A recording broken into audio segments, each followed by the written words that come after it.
you to doubt El Dandy.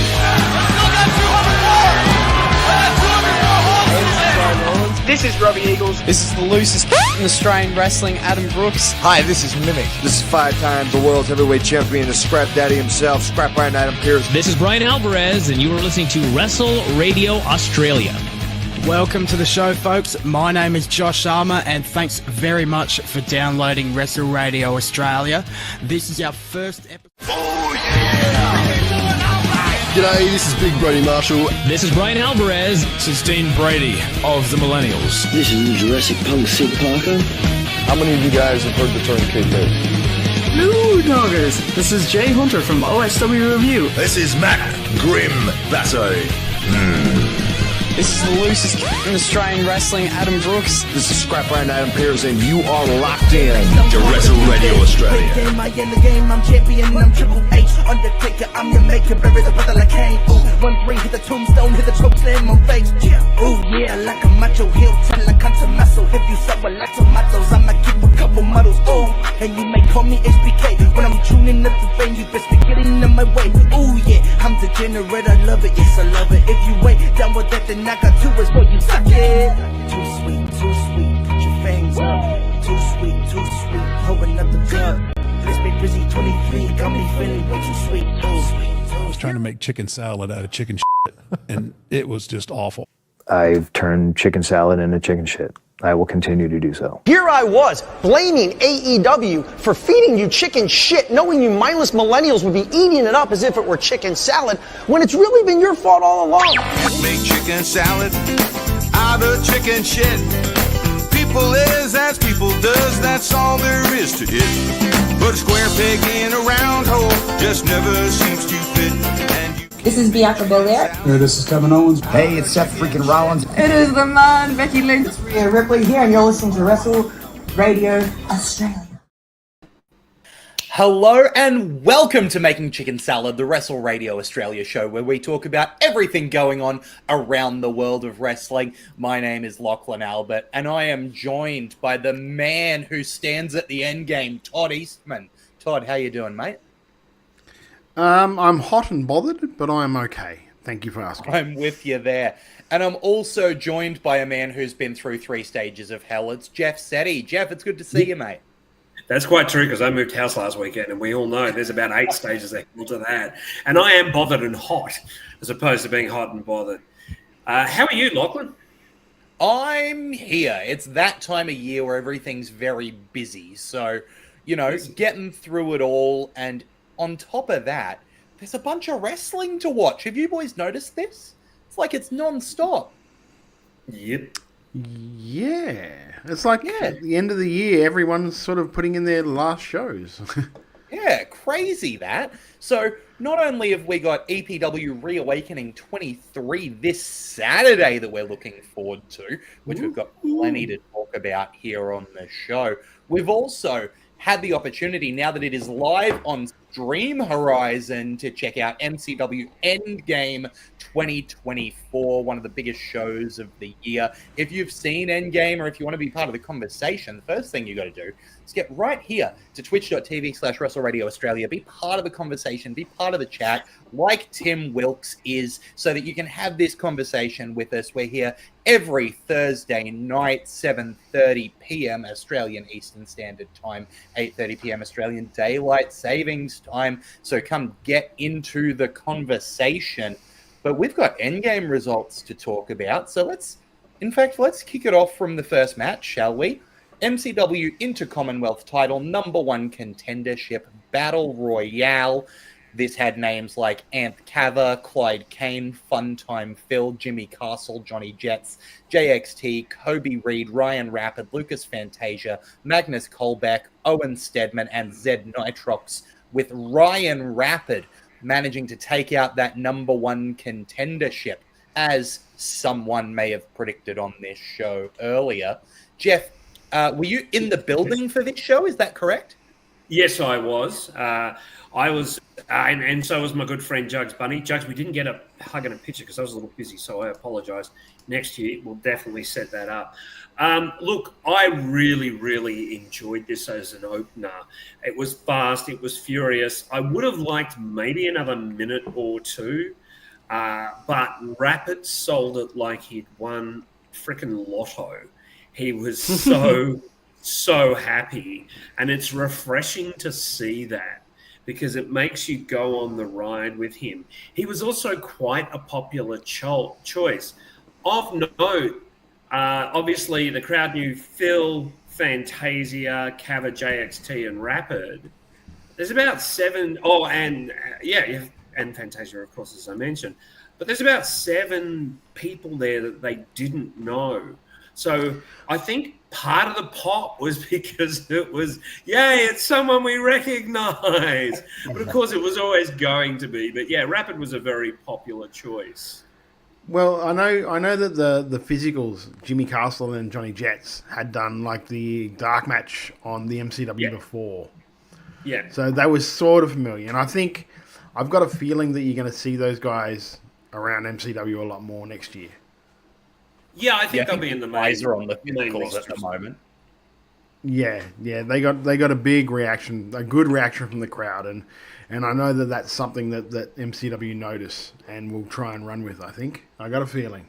Yeah, personally, I'm really sorry. Go on, Jeff. Sorry, Lachlan. I was going to say I think there were a couple of other guys that got really strong reactions, including Kobe Reed and Johnny Jets. Those 2 guys actually got reaction, got the crowd behind them quite a bit, and it was nice to see. I mean, the possibility with 1,200 people in the building, they had a few friends there.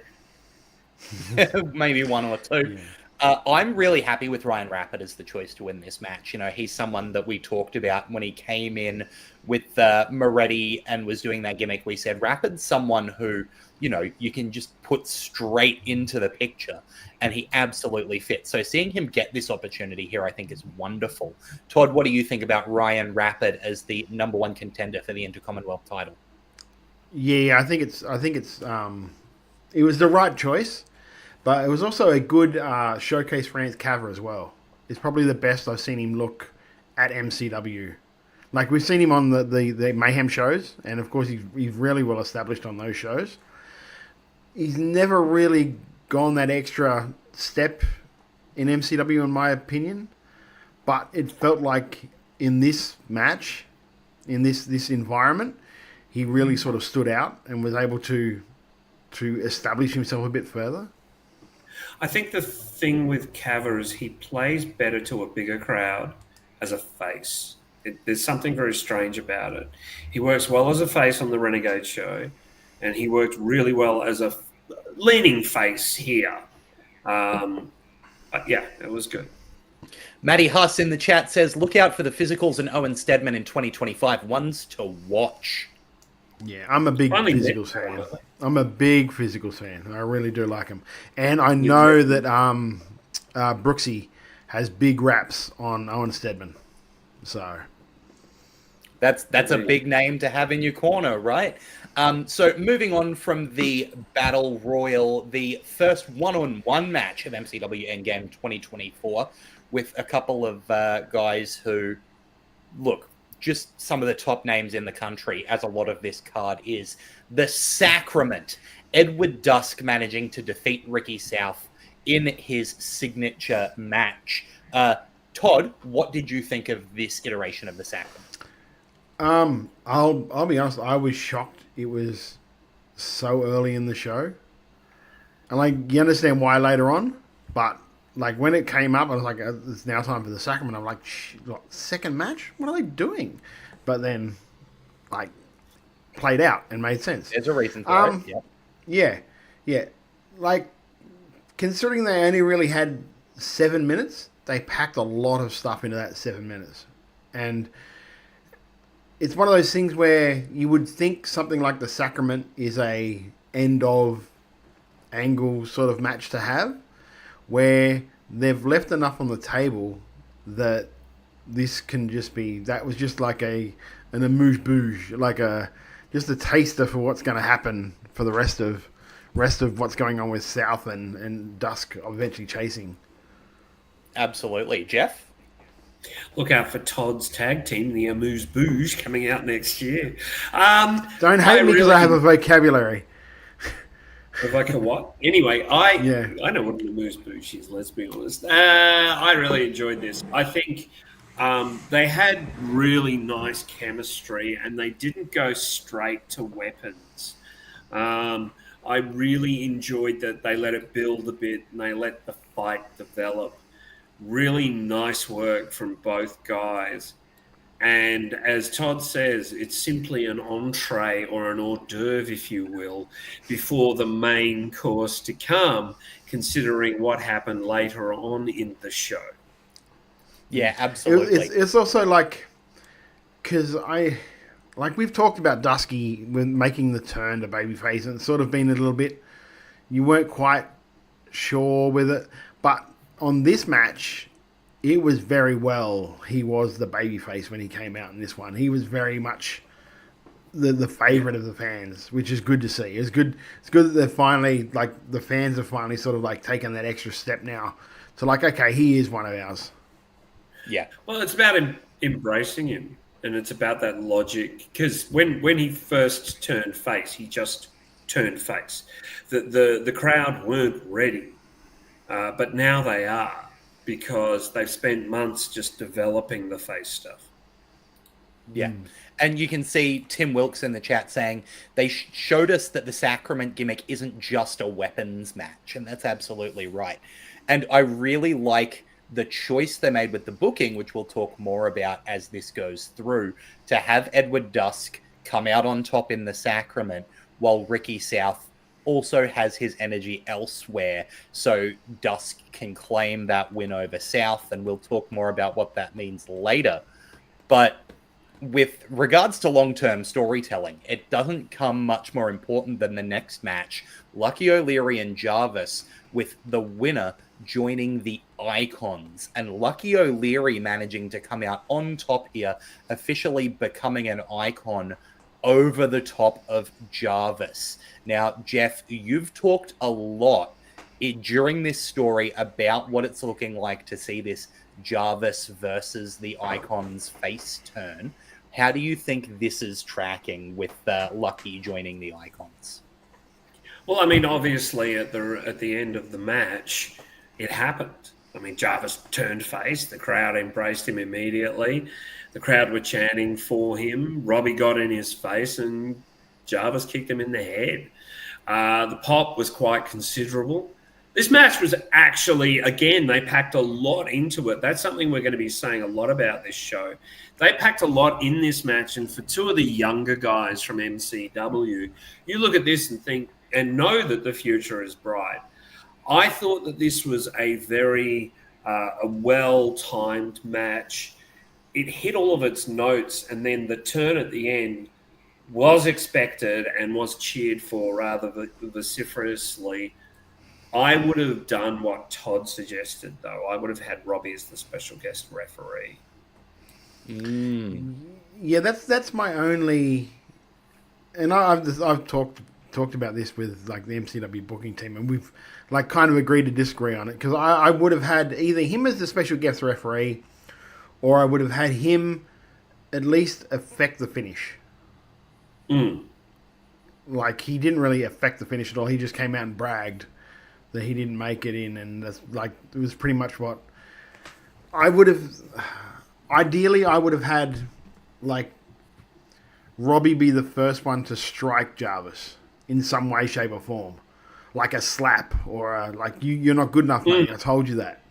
Do you know what I mean? Like, just something, that little extra something. But I mean, he was fine. He got the reaction that they obviously wanted, and that the crowd have been waiting for ages. And again, it's probably just me having a different point of view with it, which is like, that's what wrestling is. Like, yeah, like it also. I was going to say, Go on, interestingly, later in the night, the crowd were chanting for Jarvis over anybody else, and you could hear it. I don't know if it came through on the stream, obviously, because I was there live. You could definitely hear the crowd buzzing more for Jarvis than anyone else in the room, and I think that speaks volumes for the face turn. The fact that Robbie was less involved, I think, means that as much as they've built that Jarvis-Robbie divide over the course of this story, it does kind of build anticipation for them to go as part of the, I'm sure, Jarvis going through each member of the Icons to get to Sleck's storyline that seems to be the inevitable way to go with this. Is Slex the ultimate goal for him, though? Well, I don't know. I guess he's got to prove himself to the Icons. Maybe Rocky is the one he's got to prove himself to, because Rocky was the person who wasn't. Rocky would be the one that I would. Or if they just throw all the Icons in front of, like, Robbie. And Robbie's the ultimate prize ring, because he's the one he eventually actually wants to get his hands on. Yeah. And get that belt off him. So it's not so much like, it's not Lucky O'Leary, of course, even though he technically stole his spot in the Icons. It won't be Brooksy, because we all can see where the wind is blowing on that one. Yeah. So, like, it's like Slex, and who knows, it could even be whoever the MCW champion is at the time, depending on what they want to do with the push. Like, if they want to push him to the moon, then, like, the ultimate finish isn't, like, Robbie Thorpe with the Intercommonwealth. It's whoever the icon is that has the MCW World Heavyweight Championship. That's the ultimate goal for Sleck, for Jarvis. And I guess we'll see as it goes.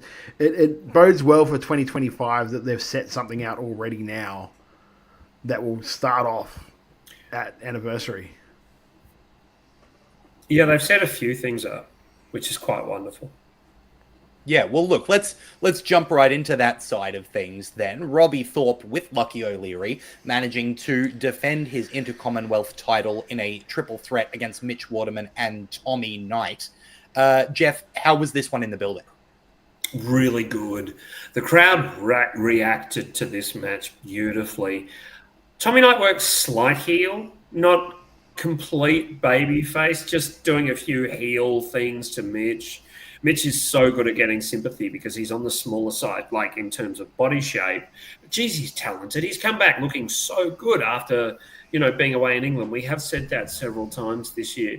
But Robbie was always going to win this. Robbie was always going to be the right choice. And, you knew that Lucky O'Leary would stick his nose in somewhere along the way. But it was a good match. Yeah, Todd? Yeah. I don't know if I'd have had this straight after the Jarvis turn, because he literally took a super kick off Jarvis and then came back and beat Tommy Knight and Mitch Waterman. I know it was with a little bit of help from O'Leary, but still. Do you know what I mean? Yeah, I do, but I think that, it kind of, it boiled down to his reaction, and his reaction when they said the match is now was just fantastic.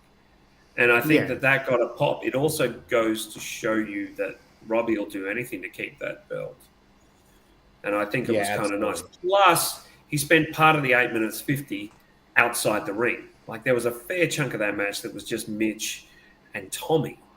So I can forgive it. And the placement makes sense in that way. Yeah, but I mean, like, there was no way that Robbie wasn't coming out of this with that title, right? Like, no. Both of those competitors, like Tommy and Waterman, are both people who could believably hold that title. But with everything going on with the Icons, it feels like that story needs to have the extra prop there just to make sure everything holds cohesively. Yeah, and it also kind of makes sense to introduce Lucky as an icon straight away. So there was no delay in going, he's a bit of a wanker, here's what he's doing. You know what I mean? Yeah, absolutely. Speaking of, I don't know, Buddy Matthews is here. No, I don't have it today. No, you don't have it. No segues from Lockwood. No, end of here the for year. Lockwood segues, I'm really sorry. Speaking of being as a loss for words, people are at a loss for words when Buddy Matthews made an appearance, and the the man who challenged him, the champ, Nick Armstrong, got a bit more than he asked for, with Buddy Matthews managing to defeat Nick Armstrong. Todd, what did you think of this choice for opponent for Buddy? Oh, look. Nick Armstrong is one of those guys that can just take an ass kicking and it's not going to hurt his character at all. It's basically what he's been doing for the most of his time in MCW, and if anything, it made his character strong. I actually saw something on a forum or something where they were talking about the way this was set up. It was set up for the old trope where, like, Nick comes out, it's like, he hasn't accepted my challenge, blah, blah, blah, count to 10, I'm going to win this thing by count out. It got to 7 and all the lights went out, and of course Buddy made his entrance. And the person that was the OP was like complaining about it being a wrestling trope. It was that old wrestling trope that we've seen 1,000 times. Yes, because it works, fuckhead. That's why they do it every time. And if you don't know that, you don't know wrestling. Yep, you do what works. I thought it was good. Like, you got all the hits. You got all the hits from Buddy. Nick got a little bit of things in, but not enough to really, like, not an extended heat. Just got a little bit of this and that, enough to be able to do his little strut with his tongue out and that gimmick that he does. But this wasn't meant to be. This wasn't meant for Buddy to go 15 and have an absolute classic. This was meant to be like, this is Buddy Matthews' biggest, best hits. Here you go, guys. Yep. It's a glorified cameo, but he's actually going to be physical. See Buddy wrestle in front of 1,000 people. Like, yeah. And not with someone technically he'd have to carry. Yeah. Do you know what I mean? Like, and you could have put a young guy in that spot easily. You could have. But does it hurt that younger guy going forward? Because it doesn't hurt Nick at all taking that beating. Well, part of the reason they chose Nick is clearly because he's 100% safe. He's a good pair of hands, as they say. 100%. And you knew that Buddy was not going to be injured, and that's a big thing for Buddy this close to the AEW show. Now, to paraphrase Lachlan briefly, for me, I think what they could have done is, I actually think they shouldn't have said anything about Buddy. They already had over 1,000 tickets sold, and then Buddy just appears in the main event later. The crowd would have gone fucking apeshit. It's a double-edged sword. Is it better to do that from a crowd going apeshit perspective? Probably. But is it going to, for the extra 20 tickets they sold, it's probably worth advertising Buddy. But just from an aesthetics point of view, I think that would have been incredible. It's not like it didn't get a pop in the main. No, it's still got a pop. It's still got a pop. I kind of like this because Nick Armstrong goes, "My name is Nick Armstrong, and my pronouns are champ. And that made me pop so hard because it was genuinely funny, and a lot of the crowd actually popped for that, even before anything happened with Buddy. I think the fact is that Armstrong is so entertaining and such a safe pair of hands in the ring that, hey, what a great job for him going up against Buddy Matthews. That's a nice thing for him. So, did I want more from Nick? Yeah, probably, because I'm unashamedly a fan of this gimmick. But, he's a bit of fun and always good. And as I've said before, interestingly, in Riot City, he's a massive face. Well, speaking of always good, Caveman, Ugg, and Slex battled over the MCW heavyweight title with a title change. Ugg managing to become the new MCW heavyweight champion, but that did not last long, as Ricky South emerged to cash in his title opportunity and become the new MCW World Heavyweight Champion. So there we go. Rick South, after losing the PWA title last year, has become the MCW champ this year. Jeff, what did you think of these matches? Or and etc.? First things first. When you say Ricky South's name, please use his full name. Ricky South. Thank you.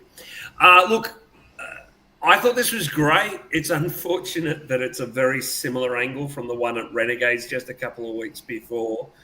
But I still thought this worked because the crowd, because there's something about the heel slinking off after a loss, and the crowd subconsciously thought, oh, well, you know, this is it. Uggs won. And the pop was enormous. And then, bang, Ricky's there with you know, saying he wants to cash it in now. It was great. It was a really nice piece of work. What was also good is that he put his finisher on Ugg and didn't defeat him straight away. So Ugg walks away looking strong. The match itself between Slex and Ugg, and like, it's no secret that Slex is carrying a bit of an injury. And Slex, I hope you get better soon, mate. I hope that it doesn't keep you on the sidelines too long.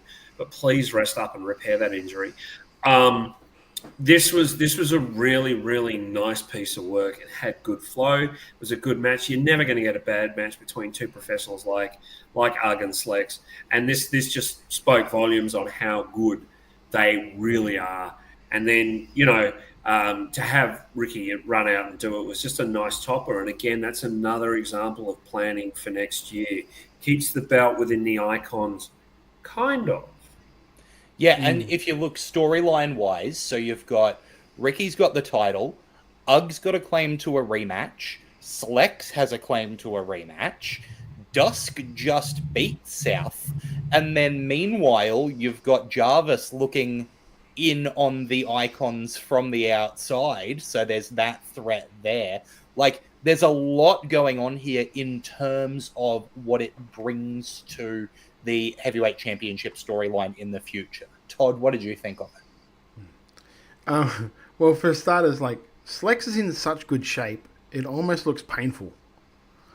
Like, yes. It almost looks like his muscles are going to just explode out of his skin. Yeah, he's learned a lot from me, and I'm really impressed with his low percentage of body. Why are you looking at me like that, Todd? No, I'm joking. It's like you've taken his percentage of body fat for him.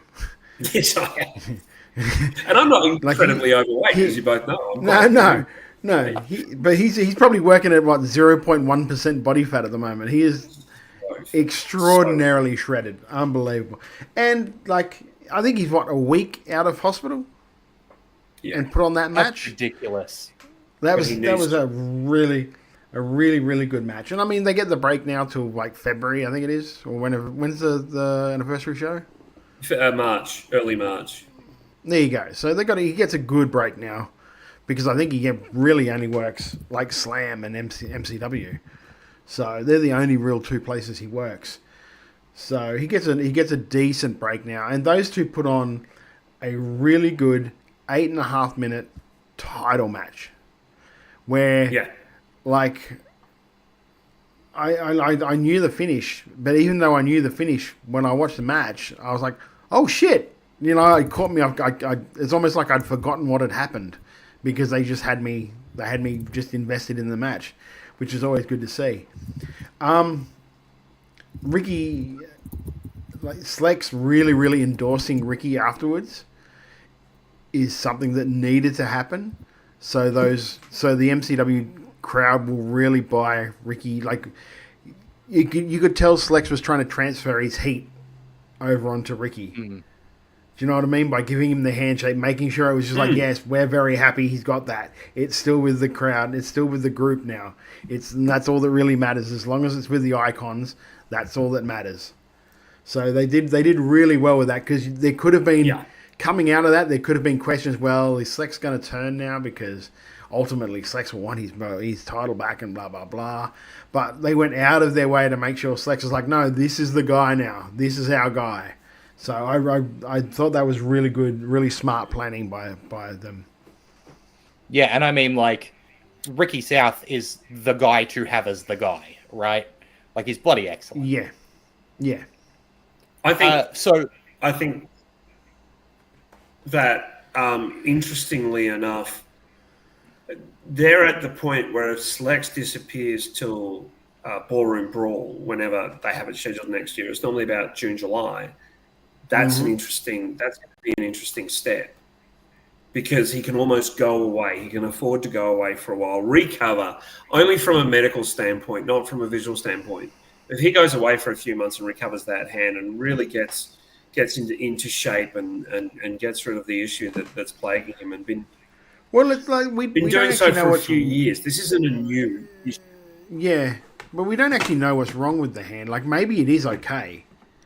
Maybe it's okay now, and it's just like it needed that little thing. I don't know how bad it was or how bad it is. I don't think it is, mate.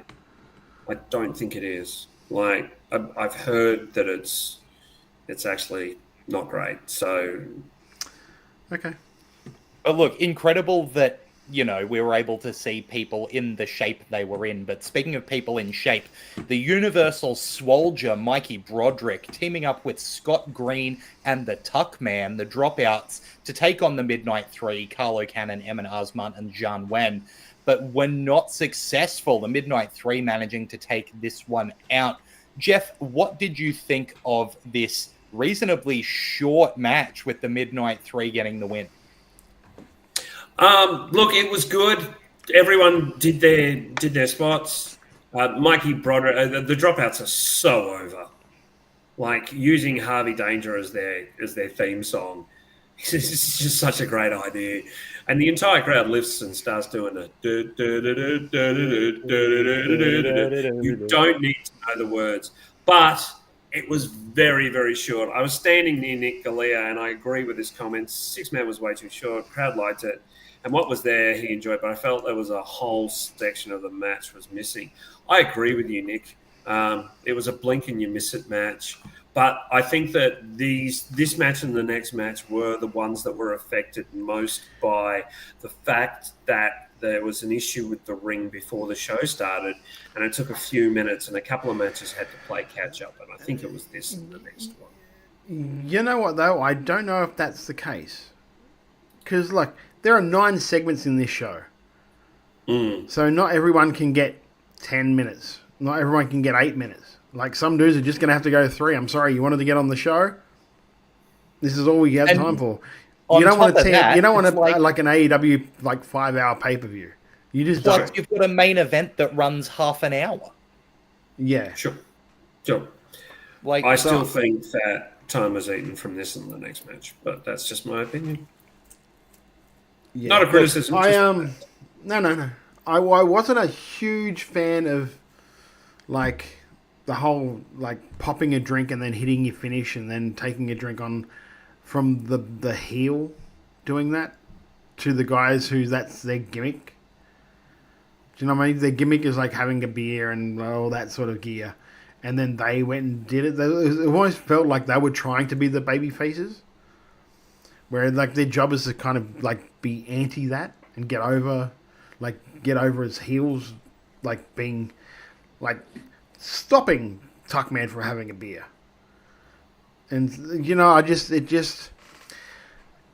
what you're saying. I think that like stealing someone's beer is a heel move, but I get what you're saying.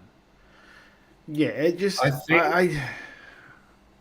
think the Midnight Three are in a really interesting spot at the moment because they're not quite heels and they're not quite faces. But Carlo has so much charisma. Emin is a phenomenon in the ring, and Zhan is your heater. So it's there, but yet people are entertained that much by them that people are like. Yes, but is that them not doing the job properly? Oh gosh, that's an interesting question, Todd. Do you know what I mean, though? Because like, if you're going out there and okay, we want you to be a heel. We want you to get over and get some heat. And you are getting to, do you know, if you are getting pops, then you're not doing the right thing as a heel. Yeah. But I know it sounds like I'm being like, but this is something that I'm very like when I do what I have to do in the ring, I go out of my way not to get pops. Like Lachlan will tell you, I will, like if I see anything that's catching fire that I'm doing that the people are starting to like, I will go the opposite direction straight away. Yeah. Well, I had a chat with Redacted, and he once said to me, if you are a heel and there is one person in that crowd who cheers you and really, really believes in you, you fucked up. You done fucked up. I think you can kind of guess who I'm talking about, but I'll let you guys know privately. I do kind of agree with you, but by the same token, I think there's so much potential in them as a heel group, and I kind of feel like they're holding themselves back. Because we can all see, we all see how like how much heat Emin gets at Renegades. So I think that Emin gets heat because he can talk, and he's great at it, and he can talk. But also the way he acts in Renegades, that gets him heat. Oh, it's brilliant. It's brilliant. And it gives him a good measure of heat, but yet he's still very liked. Like, people watch him in the ring and go, shit, that's amazing, because he is quite phenomenal in the ring. Yeah, in the chat, Nick Galea says Midnight 3 are being super obnoxious dickheads, but the presentation and charisma of them is hard to ignore. Like, that's absolutely right. And look, speaking of presentation and charisma, two women who embody that, fighting over the MCW women's title, Eugenie and Erica Reed going at it with a new champion, Eugenie, the MCW women's champion. It's going to be very hard for us to be unbiased here. I know that Todd and I work with Eugenie regularly, and she is an absolute delight. I want to say, before we talk about this match, that Erica Reed has had an absolutely incredible year as a fantastic MCW women's champion, you know, over in Mayhem, being the protagonist of that story over there. I love everything Erica Reed does, and to see her really nailing this position in MCW over the last 12 months has been fantastic. But man, I am so happy for Eugenie winning this one. Todd, I know that you're in the same boat as me here. Yeah, the funny thing is, I kind of knew what was like. I also see I can also read the tea leaves, so I kind of knew where this was going with her, and you could tell by the way they presented her, because they presented her like a monster, which is what MCW do really, really well when they want to get somebody over. Maddie Hust in the chat saying Eugenie's presentation was absolutely top notch at Endgame. She came across like a huge superstar. Yeah. And then this match was fine. There were bits of it that, like, if I was being uber picky, were a little bit clunky. Like, there were bits where it really felt like they were just out of time slightly. So Erica would be hanging out with this clothesline for like 3 or 4 seconds before she starts to throw it. And stuff like that I pick up. I don't know so much if other people picked it up watching it, but I picked it up and I'm just like, oh, that could be tightened up a bit. This could be tightened up a little bit more. Overall, it was fine and it got the job done. But, like, I don't know how long they will be able to keep Eugenie as a big bad heel, because she's like cool heel at the moment. Like, she's a heel and she's like pulling the boo-boo face and she's being angry and all that. But, like, the crowd are going to go with her. And it's a different type of thing to what I've said with the Midnight 3, where she's doing everything a heel should do, but the crowd are just liking it anyway. Yeah, she's just good and charismatic, and the crowd are going, yeah, we can get behind this. Well, she's charismatic, and she's like, I love Eugenie, and you know this, she still has a ways to go. Oh, yeah. But when she gets there, and that catches up with the charisma that she has, wow. Like, there's not a lot of people that are going to be able to hold her back in Australian wrestling. Very true. Nick Galea says the both of them help each other. Erica needs a foil and Eugenie gets a strong character to antagonize. The division could use some more folks in it to back them up. Look, that's something we've talked about with the MCW women's division a bit, you know, wanting to make sure that the women that are on the show are making women's wrestling look good. You know, we don't want to just have women on there for the sake of having women on there that aren't performing at the level of the rest of the show. But it is also then frustrating when you go, what does Eugenie's next challenger look like? I assume Erica comes back for a rematch at some point, but I don't necessarily know who else Eugenie has on the roster to face. Yeah, that's a good question. It's a really good question, but for me, it's important that Eugenie holds that belt for a while. We need that on a T-shirt with that face. Eugenie holds that belt for a while because they need to now put over how much of a monster heel she is. So she's got to tear through a few people and absolutely look dominant doing so. I mean, she looked pretty dominant in this match. What I really liked is she's a heel, but she didn't win by cheating. She didn't win by shortcuts. She won by being obviously excellent at what she does and by beating Erica into submission where Erica could not go on anymore. I think that's really going to play into Erica's character. I like this, but would have liked maybe another 2 minutes on the match just to give Erica a bit more shine in the match is what I was going to say. But it's really setting up for a really big redemption story for Erica. Yes, it is. Yes, it is. And I look, like you guys, I'm thrilled that Jeannie won it. Jeannie and I sort of became pals over the last couple of months with her up here. And, of course, I've made sure to introduce myself because we have a mutual friend in common in you, Todd. So it's been really nice. It's a really nice person. Yeah, and look, Nick Galea in the chat has just said, and we'll talk... You know, it's unfortunate the OPW show got cancelled because we always want to see more wrestling. But Nick Galea said the OPW show being cancelled is mostly a shame because it had an opening to introduce Lena Cross to MCW's audience as a crossover. And Matty Huss agreed. Like, Lena Thing Cross... is, though, I understand the idea, Nick, but do you put someone who is bigger than Eugenie up against Eugenie straight away? Or do you feed her little girls that she can just plow through?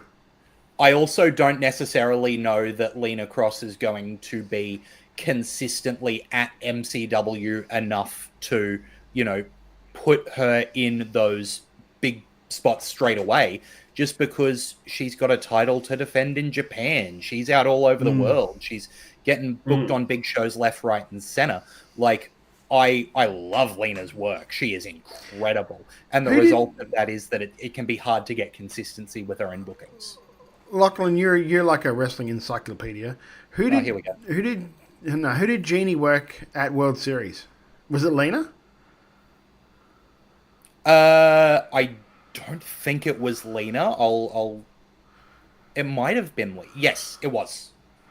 Sorry, I had to go. That was a process. Yeah. You went around the world with that one. There were 2 women's matches on the card that involved Aussie women and running through, and I believe it was Lena. Okay, so there you go. If you want to see Eugenie against Lena Cross, just go back and watch the Brisbane World Series Wrestling show from last year. Well, this year. It was good.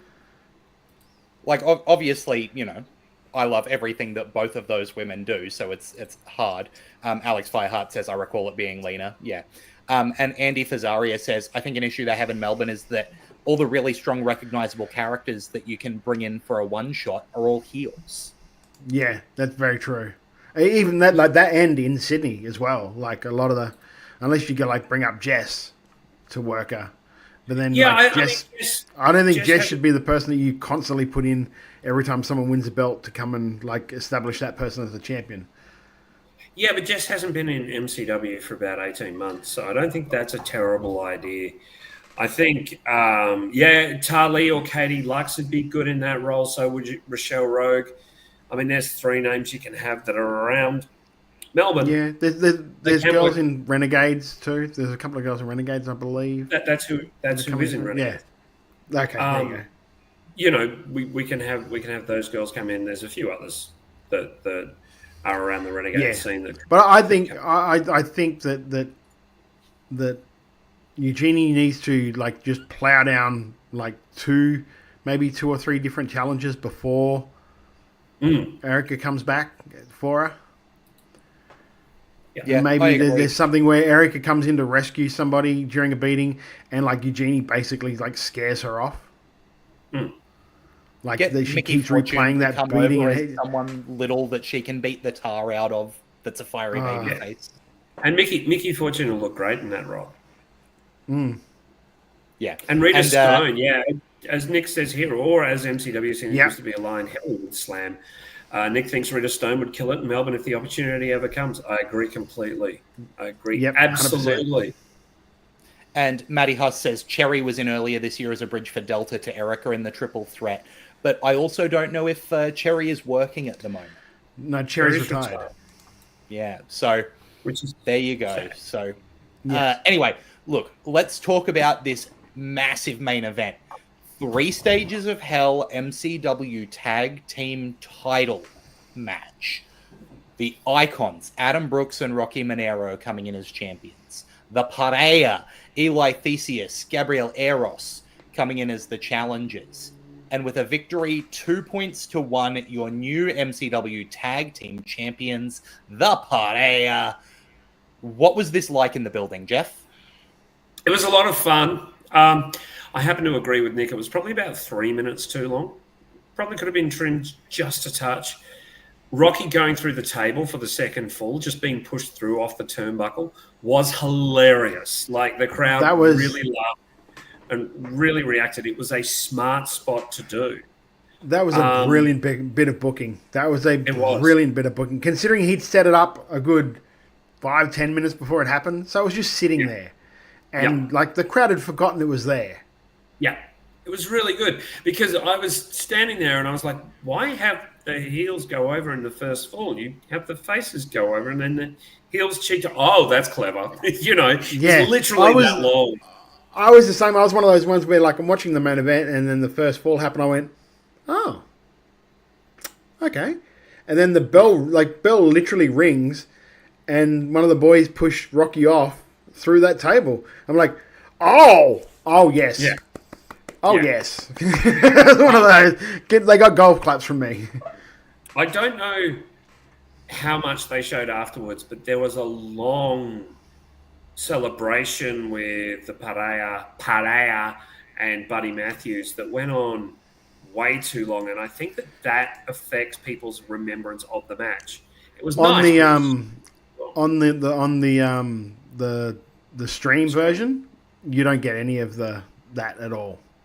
Yeah, it was pretty much as Buddy is saying, "All rise for the House of Black." Yeah, that's goes to Simon, and they send the show home. Good. Just because that was a little bit long and made the match feel longer, but it was a really good match. Look, these 4 guys, you're not going to get a bad match out of these 4 guys. I mean, I really, really like this, but yeah, just a little bit too long. Todd, what did you think, mate? I really liked it. Like, I think you encapsulated it perfectly. The way you said, like, I love, there was that part where, and forgive me because I can't remember who was on the ground, but Brooksy was just bludgeoning one of the Pareja with forearms to the back of the head, and the other member came in and sort of looked at him, and the way they stared at each other, it's just like, I'm like, that's goosebumpy feeling. That's main event goosebumpy feeling you're getting. And we talked before about, like, Slex looks like he's in pain with how ripped he is. Like, Brooksy looking like a baby Chris Masters. Holy hell. Brooksy and Rocky looks phenomenal. Like, all 4 of these guys look amazing. Rocky never looks bad. It's fucking annoying about him, but he has never looked bad the whole time I've known him. Well, because I didn't know him when he was Fat Rocky, so I guess I didn't know Fat Rocky. I always just knew, like, Rocky City Wrestling. That's when I pretty much first met Rocky. So I've always known him as, like, in shape bastard.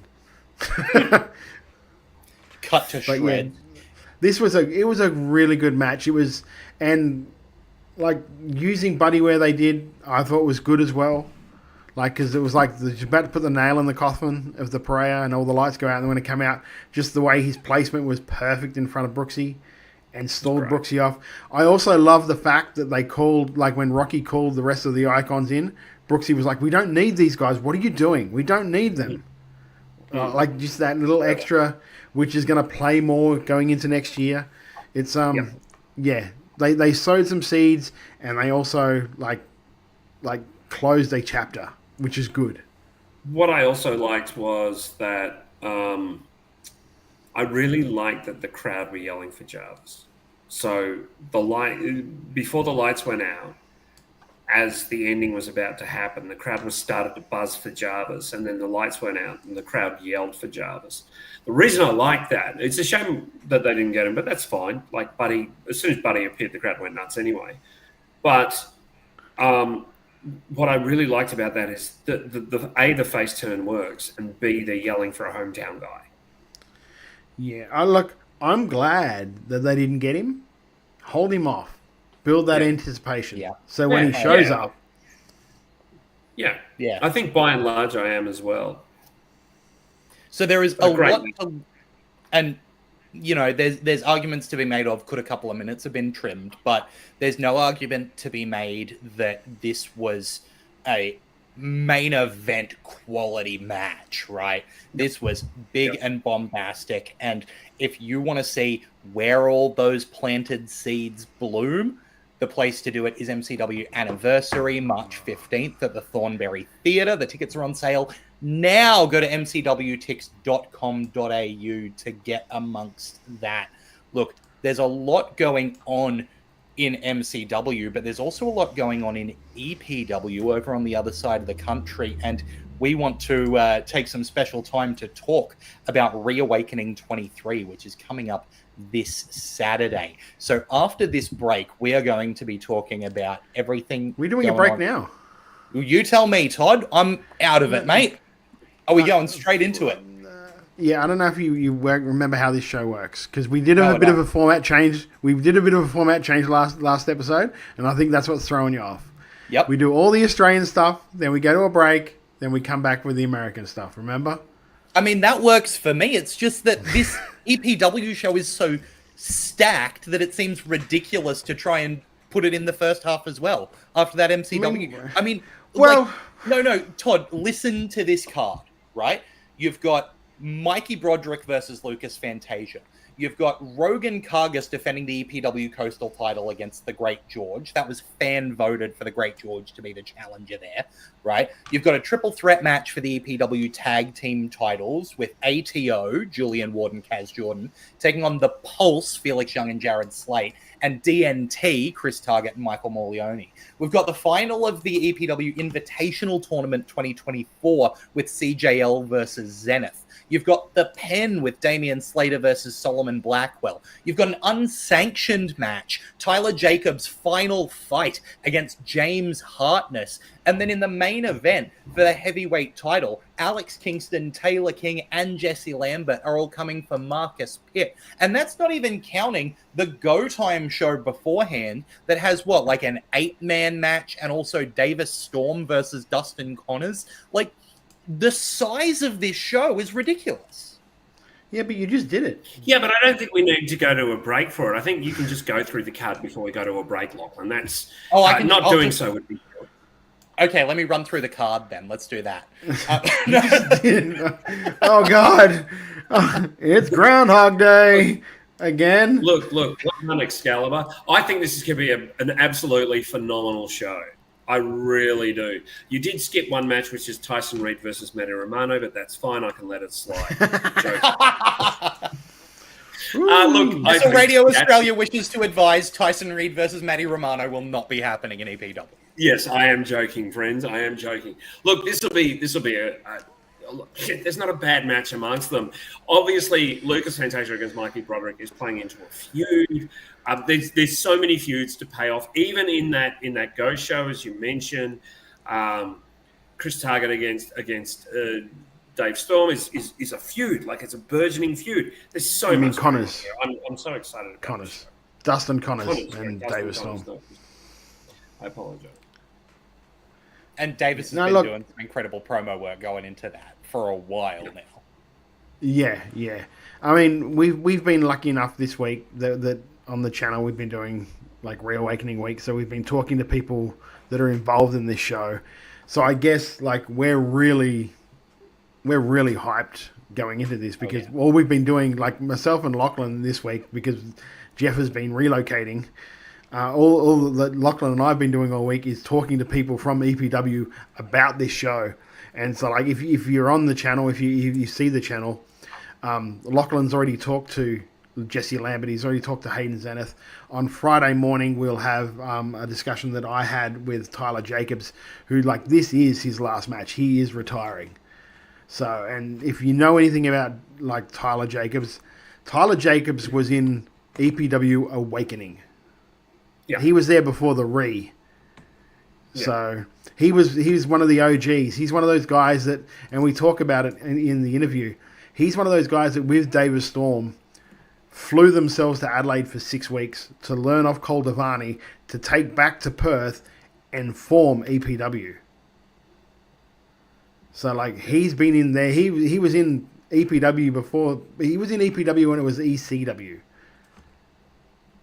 So, like, it was I had a really good time, like, talking to him. We went for, like, I think it was like 40 odd minutes, but it's a really good discussion. And it's got me even more hyped to see that match in particular.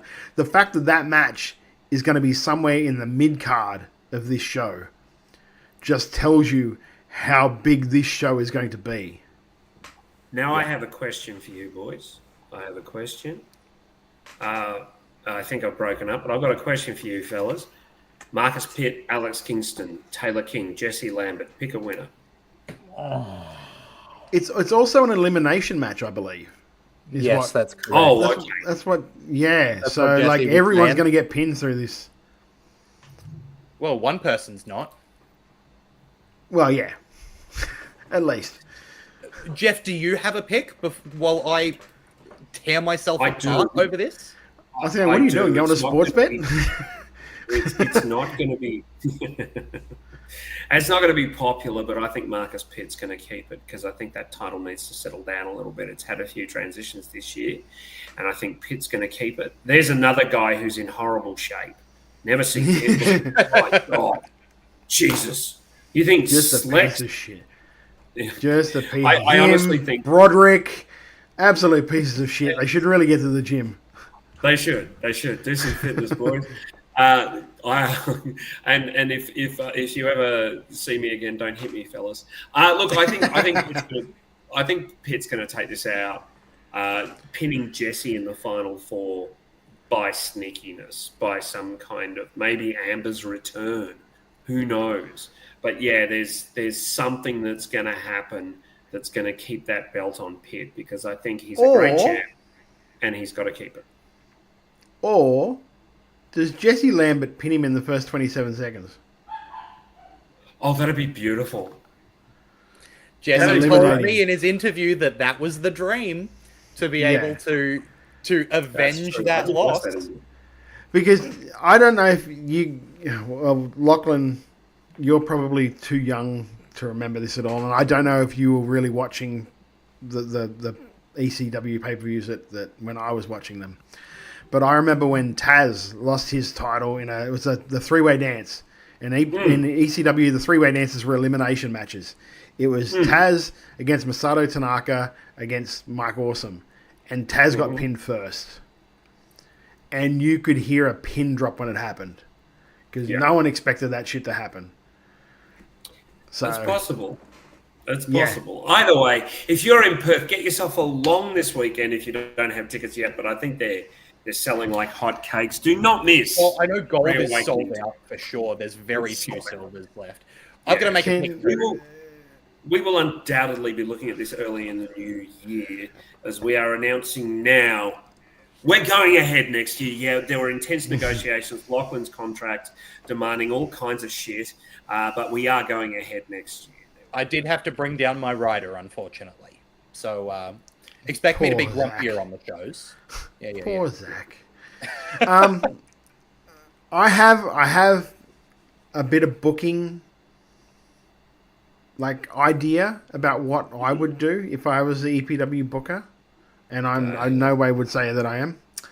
I would have Jesse Lambert pin Marcus Pitt in the first 27 seconds, and I would have it go down to Kingston, Taylor, Lambert, get right down to the wire.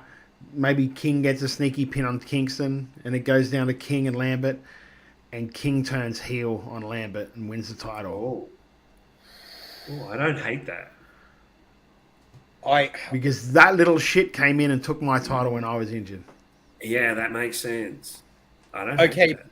But imagine the pop if Lambert wins at Reawakening. Oh, it'll be so good.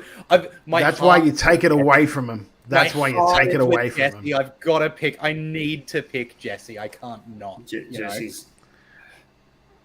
So, yeah. Look, if you're over in Western Australia, EPW's Reawakening 23 this Saturday, December 14th, Willetton Stadium. Make sure you get your tickets at epwperth.com because there are not all that many left. But if you're not in Western Australia, guess what? There's wrestling for you as well. If you're in Victoria, Adrenaline Pro Wrestling has Breakout 50 on Friday, December 13th, and they've got Never in Your Wildest Dreams 5 on Saturday, December 14th. If you're in Tasmania, Tasmanian Championship Wrestling has End of Days on Saturday, December 14th. In South Australia, Riot City Wrestling has Battle for Supremacy 18 on the 14th of December. That's Which, on Saturday. for that one, the main event is Mickey Fortune against Chris Basso for the Grand Championship. Delicious. That's gonna be a match. And in New South Wales, IWA has Grapple on the Green 3 on Sunday, December 15th. And PWA has a big doubleheader for the weekend. Mounties Christmas Carnival and Kick-Ons is both of those on Saturday, December 14th, and the Carnival on Sunday, December 15th. So yeah, I'm pretty sure Kick-Ons will be live on YouTube as well. So if you're not in Perth and you can't get to EPW, stay home and watch PWA live. Yep. There you go. And I know Robbie's in those shows as well. So you will see the return of the man on my shirt, Robbie Eagles. Wonderful stuff. Now, just to note, the Australia versus India OPW showcase has been cancelled. Ticket holders will receive full refunds for that one. Check the OPW social media if you want more information, but just know that if you did buy a ticket, refunds will be issued. But a show that has not... Oh, go on, Todd. Yeah, look, it's unfortunate it's happened, but let's face it, like, a lot of us saw it coming. A lot of it, like, 21st and 22nd of December is never going to be, like, a good time to buy tickets for anything. Unless it's cracked, like, Carols on the Lake or something like that. People are just not... They don't want to go out, like... There's a reason why there are never any shows really that late in the year. Because it just doesn't draw. It's never drawn. Like, Australia shuts up shop. Unless it's the cricket. And I know they tried to rub off on the cricket by using, like, Australia versus India as like, the tag. But that's just what Australian wrestling is. Like, they don't... Like, it's not like in America. Like, in America, they do Thanksgiving night. They do Christmas night. They do... People go out to those shows. Like, they just don't do it in Australia. Everyone stays home and watches the cricket and, like, eats chicken and falls asleep. And it's, like, that's just what Australian fans are like, what it is. Yep. And, like, I know people had sort of said, this is very risky. And, unfortunately, this is what's happened, so...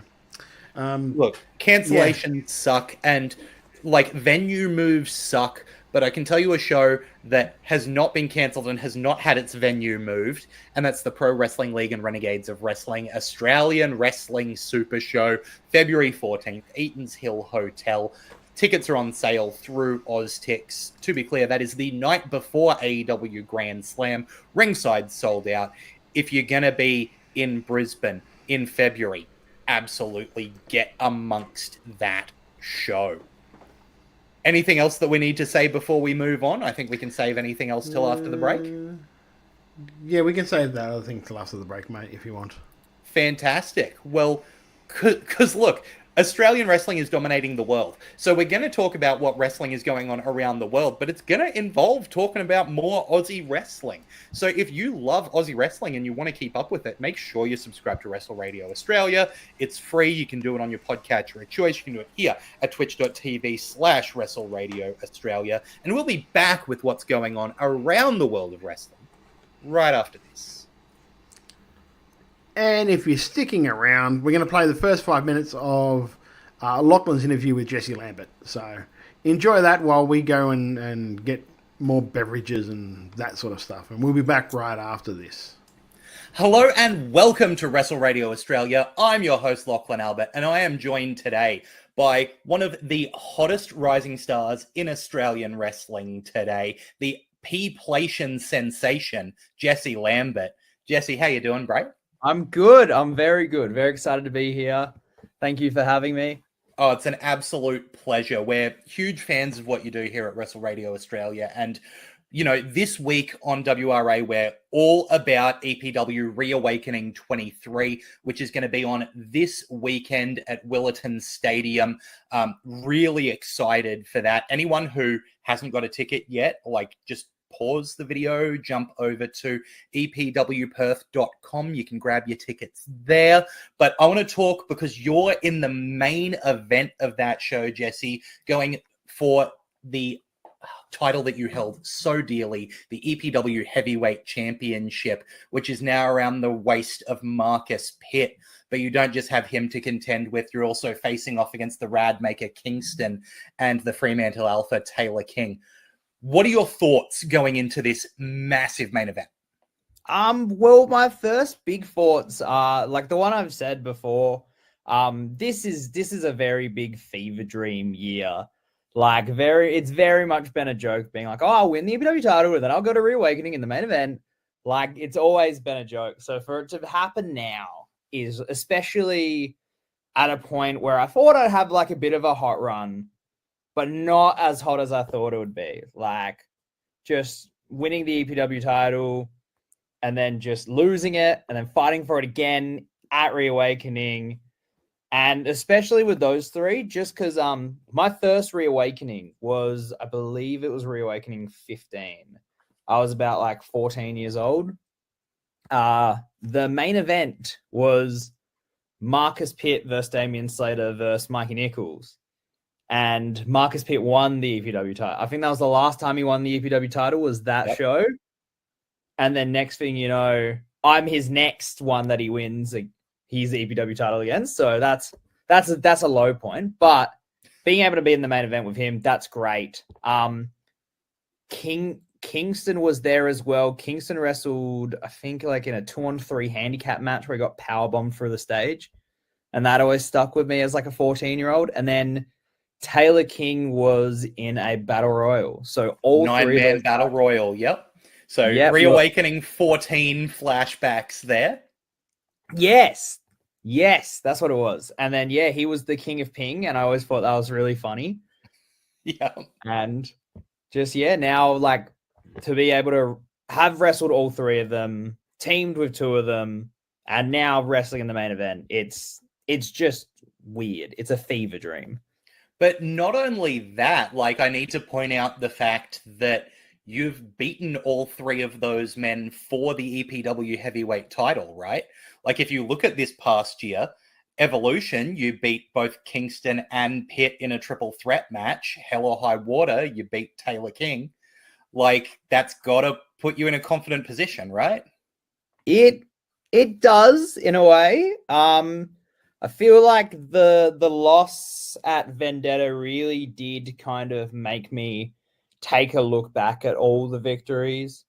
Obviously, after with Marcus Pitt and Kingston, there was a while where I wasn't. It was just kind of happenstance that I won. And I caught Taylor King off guard just for that, just enough for the 3-second tan, but.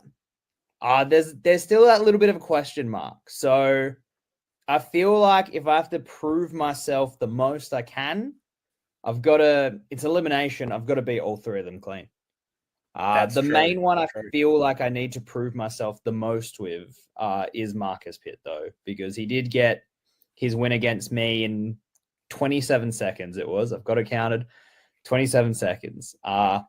I doubt I'm going to be able to beat him in 26 like I dream of, but I'm going in there, and that's my call. That's my shot. I'm calling it. I need to. Got to hurt a bit when you have a big celebration entrance that lasts longer than the match. You know, like that's that's got to be a bit of a heartbreaker.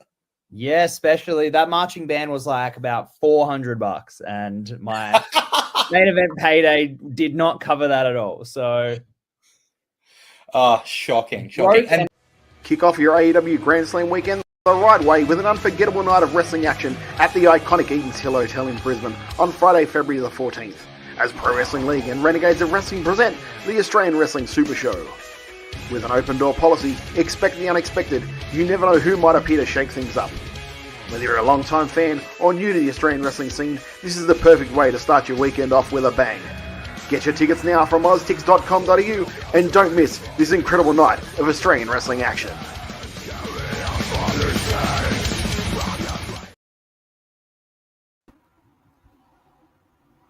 Whoop. And we have empty-seated Lachlan. We have, okay, what Lachlan would say if he was here is, wow, that Australian Super Show looks good. And the interview with Jesse Lambert was really, really entertaining. If you want to check that out, go to wherever you get the podcasts from, go to our YouTube channel. Heck, it might even be up on Facebook, but have a look for that. And don't miss EPW Reawakening 23. What Lachlan also omitted to say is that you can watch MCW Endgame for free on Stream Horizon, not on YouTube. Don't go to YouTube expecting it. It's on Stream Horizon. Lachlan's come back from dumping a turd. And we haven't started again. I was just backfilling for you, Lachlan. And we the deer in headlights. In 5, 4, 3, 2, 1. No, I'm not editing any of this. Great. I'm not editing any of this. So much fun. If you, I'm not editing any of it. Keep going. I don't give a shit. Genuinely, I'm going to clip. I want somebody, if somebody has the ability to, because I'm a neophyte when it comes to Twitch, if you could clip when he came in and realized that the show had started again, the deer in the headlights look of Lachlan is just priceless. Yeah. You had this look on your face as you go, oh, I fucked it now. Oh, shit. You'll be paying out on me for this for a year. Yes. Yep. Not hearing the end of it. Hey, but remember when Todd said a big word? He said a moose boosh. We can pick on him for that, right? No, this is better. Yeah, go on. Pick on the educated guy. Go on. Yeah, that's right. smart. That's what normally happens. I will say, whenever I use a long word. I was going to say, you dropped one in the Hayden Zenith interview, and I can't remember what the word was, and I just went, as soon as I heard the word, I went, yeah, half the people aren't going to know what that means. So says the guy who expects everyone to know what a moose boosh is. Anyway. Look, everyone watches MasterChef. No. I do want to say that the interviews that I did with Jesse Lambert and Hayden Zenith were both an absolute blast. Hayden Zenith was so insightful into his long career history over at EPW, and I could have talked to Jesse Lambert for 3 hours. Like, keeping it down to half an hour was a challenge. We ended up talking more after, so. Lachlan, do I have to do it again? There we go. Welcome back to Making Chicken Salad, where we talk about everything going on around the world of wrestling. I told you, I'm not editing any of this shit. I don't know why you're bothering. I like the clap. Pro Wrestling Illustrated has... Here you go. There you go, Jeff. Pro Wrestling Illustrated, as they do, have put out their PWI 100 for Tag Teams of the Year, this year being topped by the team of Jade Cargill and Bianca Belair. But we've got a number of Aussie teams also making that top 100. Let's go from closest to 100 at 94. The team formerly known as SMS, Jake and Pierce, with an excellent showing there. At 76, London and De Silva, the Velocities. At 55, the Parea, as we just talked about. At 46, Buddy Matthews gets a look in as part of the House of Black. At number 30, A-Town Down Under has Grayson Waller representing us. And all the way up at number 5 is TMDK with Shane Haste and Mikey Nichols. That's an awesome showing for Australia in, only 100 slots, for Australia to be occupying 6 of them is pretty massive, especially with teams like the Velocities and SMS and the Parea, who, are teams that mainly work in Australia. That's where they work. And TMDK in the top 5 is massive. Would you like to know a bit of a funny story about that? Go on. So, because they did it, like Pro Wrestling in Australia did a subscription thing a little while ago, where I think it was like $15, but I subscribed to all the PWI top 100 issues for the year. So every time an issue came out, I get like the digital version of it. So I saw it and I went through it. Okay, I'll make the graphic, and I made the graphic and I put it up. And about 10 minutes I put it up, I got a message from Eli. No, from Eli. No, it was from Gabriel, going, "You don't happen to have a thing of that, do you?" I was like, "Why?" Because we didn't know we were in it at all. No one told us. Wow. Like, I found out by looking at your graphic. I said, "Oh, I'm sorry, man. I would have messaged you, but I figured I'd be like the 1,000th person that messaged you to go congratulations." And he goes, "No, mate, you were the first." There you go. I'm like, "Well, congratulations." There you go. So that was a WRA exclusive if you were a member of the Parea, apparently. There's no doubt that, these teams really left the mark, and it's great to see TMDK so high. Like, really, really positive. Yeah, well, they had a decent run this year as New Japan Strong and New Japan Tag Team Champions. So they've had a really good run this year. Yeah, absolutely. Well, let's talk about what's actually going on internationally, and we'll start with WWE. But again, all international news is Australian news at the moment. Bronson Reed has undergone surgery after being evaluated by Andrews Sports Medicine in Birmingham, Alabama. As noted on Wrestling Observer Radio this week, Reed is expected to be out of action until after WrestleMania 41 in April, which is disappointing because it did look like Bronson was getting set up for some big things in the near future. Yeah, it kind of sucks, really, doesn't it? Like, it's just one of those things. So, like a freak accident, like normally your torso would be the first thing to hit that table and break as much as you can, break that fall. Whereas, like, he obviously just like reached out with his feet when he shouldn't have, and it so sucks because he was on a run. He was on such a run. I just hope that it doesn't make him nervous to do the tsunami again. I don't think it will. I think Jonah is so good. And he's such an exceptional talent and really fit in that main event scene. Like, he got the reactions they wanted. So I'm hoping it's not too long before we see him again. And if it is after WrestleMania, let's hope it's the night after WrestleMania, because that one always has a big return, and hopefully it's going to be big Bronson with, coming down and hitting the tsunami on, I don't know. Yeah, you'd think newly faced Dominic Mysterio. There you go, Lachlan. You would think that, like, if he was ready before WrestleMania, you'd almost think you'd hold him off until after. Yeah. You know what I mean? You'd hold him off and then, like, just debut him on the Raw after, because that's when, like, Netflix is hitting. So, yep, that's what you'd like. They'll be well in the Netflix era then. Truly. Let's talk about NXT Deadline 2024. We've got our results here, starting with the WWE NXT title #1 contendership Iron Survivor Challenge. Obafemi coming out on top in this one with 3 points over Ethan Page with 2, Javon Evans with 2, Nathan Fraser with 1, and Wes Lee with 1. There was also the NXT Underground match where Lola Vice defeated Jada Parker. The NXT Tag Team titles were retained by Axiom and Nathan Fraser over No Quarter Catch Crew. The NXT title stayed with Trick Williams as he defeated Ridge Holland. And in the NXT Women's title #1 contendership Iron Survivor Challenge, there was only one woman who made 2 points while all the others made 1, and that was Julia, managing to get the win over Sol Ruka, Stephanie Vaquer, Ren Sinclair, and Zarya. A couple of notes about that women's Iron Survivor match. Zarya was the only woman to get a fall on Julia, the eventual winner, and Stephanie Vaquer, the only woman to not suffer a fall in that match. So even the people who you go, oh, they didn't win it, they've each got claims to coming out of that match with something big. There was a lovely... They at least made them look strong.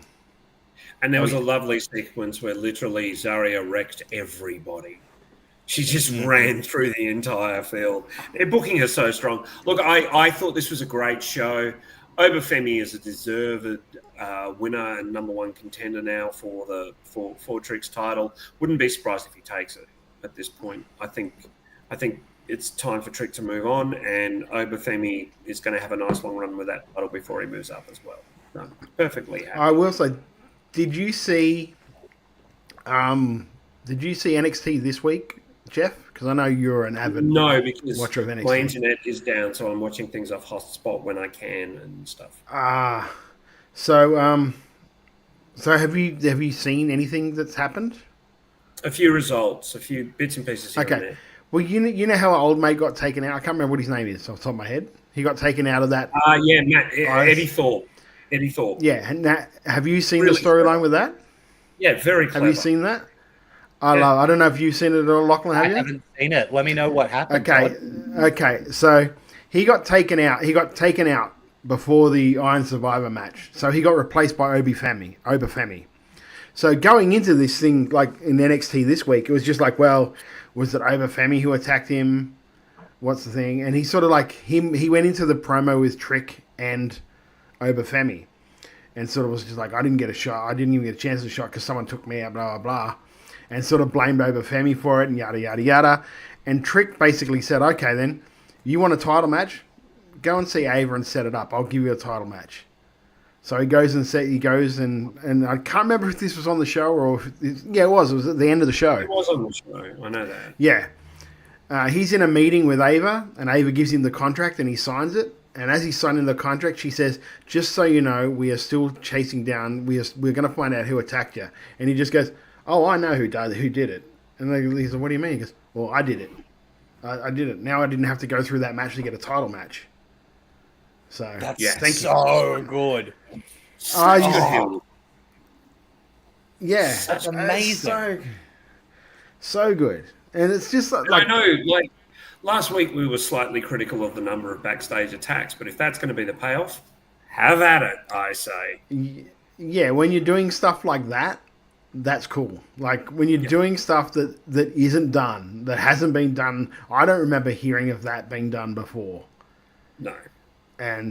But yeah, this was a really, really strong. Excuse me, really, really strong show. To be honest, and with you. NXT has just been kicking goals. And you're not going to complain about any of the results of those matches.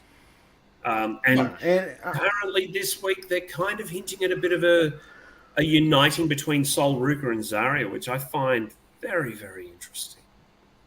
Yeah, and it's just like that whole thing. Even the Lola Vice Jada Parker match, I really enjoyed. The underground match. I did make a joke because I saw it, and they always have all the black shirts surrounding the ring. And I'm like, I hope there's no attack backstage because the security is just all around the ring right now. So moving on from NXT. Didn't they say, sorry, Lachlan, to interrupt, didn't commentary actually acknowledge that they were trainees? Didn't they go, here's a few of the trainees, here's a few of the people who are... They might have. I think but after a while, I kind of end up turning down the commentary because I cannot stand Booker. Oh, I like him though. I like the main commentator. He's really good. Yeah, he's good, but Booker is just the drizzlings. I can't. The only thing, whammy flammy ding dongs. Well, there was one line he did say, and I can't remember what it was, but I'm just like, it popped me huge, and I'm like, why can't he be like this all the time? It was great. It was like I'm gonna try to remember it because I'm like, that's a really good saying. It was one of those ones where I've got like a notes thing on my phone that when I hear a good line, I'll just jot it down because I might want to use it in a promo like God knows how long down. And that was one of those things where, like, I didn't do it, but I'm like, I should write that one down. It's great. But, yeah. Well, look, let's move on from NXT and talk about the upcoming Saturday night's main event special, which looks to be a total throwback type episode with what's rumored to be the old classic entrance, Jesse Ventura on commentary. It's also being teased that Cody Rhodes could be using the classic winged eagle belt for one night only. Some really exciting things. I don't know if it was a joke, but I saw apparently Jesse Ventura said there's going to be no air conditioning in the building to give that throwback. So yeah, he was just like, he's like, there's going to be no fancy lights. There's going to be no big like electronic boards. Yeah, they're all coming out like they're coming out through the crowd like they used to back in the day. It's like it is an old throwback thing. And then so they filmed that promo with Triple H and Cody. I don't know if you saw it or not. Where like they had the big case, and he's like, for one night only. Then he made sure to say, for one night only, this is for you. And they opened it up. They didn't show it, but they opened up and got everyone thinking this is the Winged Eagle title. And I hope it is. I hope they bring back all the old titles. I hope that everyone gets in the spirit of it and kind of does costumes and stuff. Because I think Cody coming out as his dad to American Dream, with the polka dots. We'll get that crap so popped. Yeah, so here are the 5 matches set for Saturday's primetime NBC show. The lineup has WWE Women's United States Title Tournament Finals. It's got Sami Zayn versus Drew McIntyre. The Women's World Champion Liv Morgan will defend against Io Sky. The World Heavyweight Champion Gunther will be defending against both Damian Priest and Finn Balor in a 3-way. And the undisputed WWE Champion Cody Rhodes will be defending against Kevin Owens. What are we most excited for on this show, boys? I want to see Cody and KO. I just think that's going to be great. And I would not even hate it if Kevin won. I like the 3-way. I think the 3-way's got a lot of intrigue. Gunther against Balor against Priest.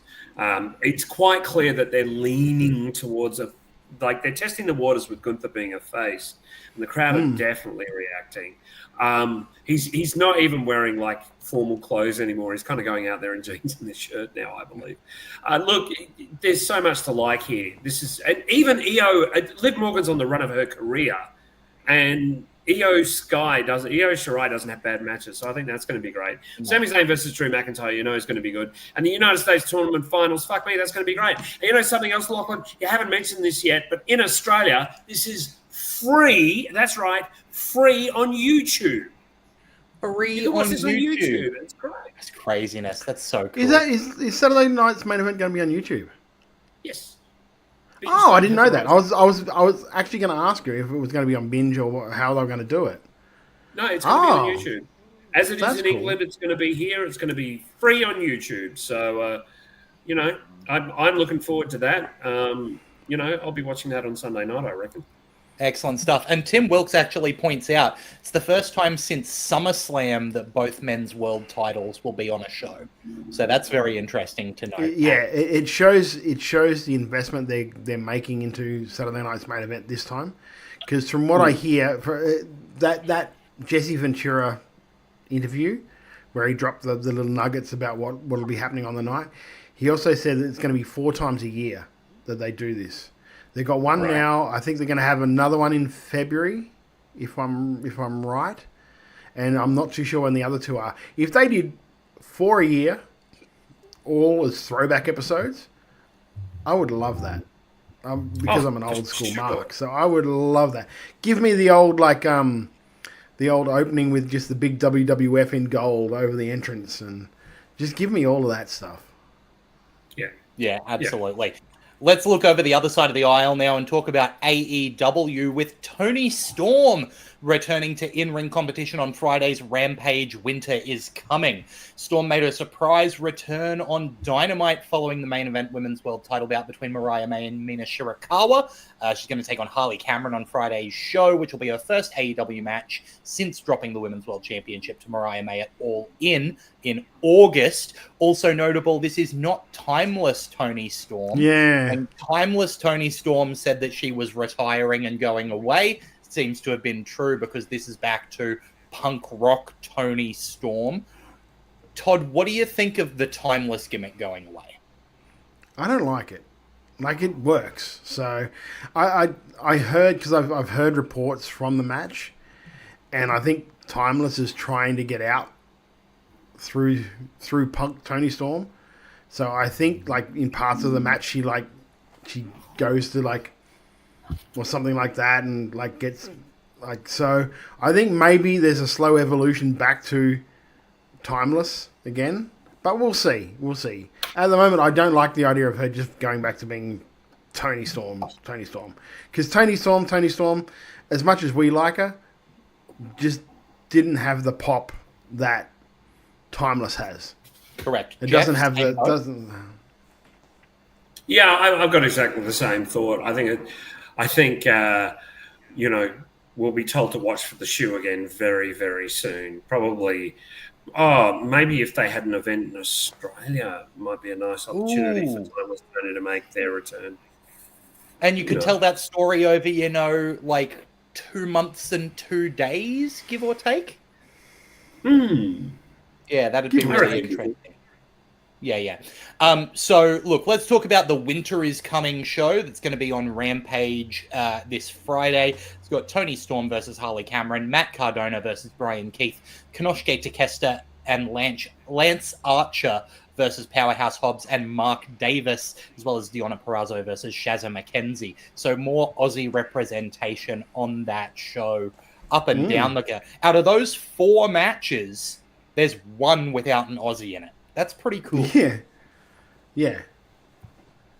True. And like the Tony Storm Harley one is all Aussie. Yeah. Like on average, we're doing fantastic in the AEW roster right now. Look, there is a lot going on around the world of wrestling. There's, things moving forwards with New Japan, because that's going to be on in January. So we'll be talking about those shows again later. But we just got to talk about the stuff that we're loving. We got to talk about the stuff that is really making our day. We got to talk about our chicken salad. But before we get to that, we have to go through our chicken shit.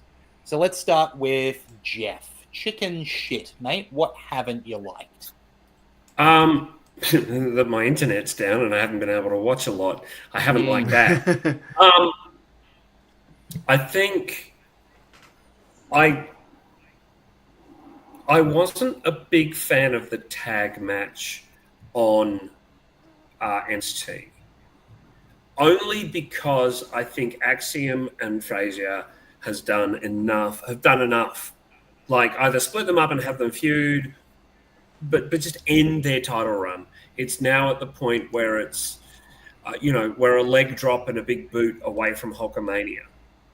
They're popular, but I think they're doing the whole we're together, we're apart, we're together, we're apart, we're teasing, we're not. I'm tired of it. Move the story along now. Yeah. Todd? I have 2. I have 2 chicken shits this week. First one is, I don't know if you guys saw it, but it was a news article in one of the Newcastle papers. Newcastle. One of the Newcastle papers about Newcastle Pro Wrestling got hit with a charge for...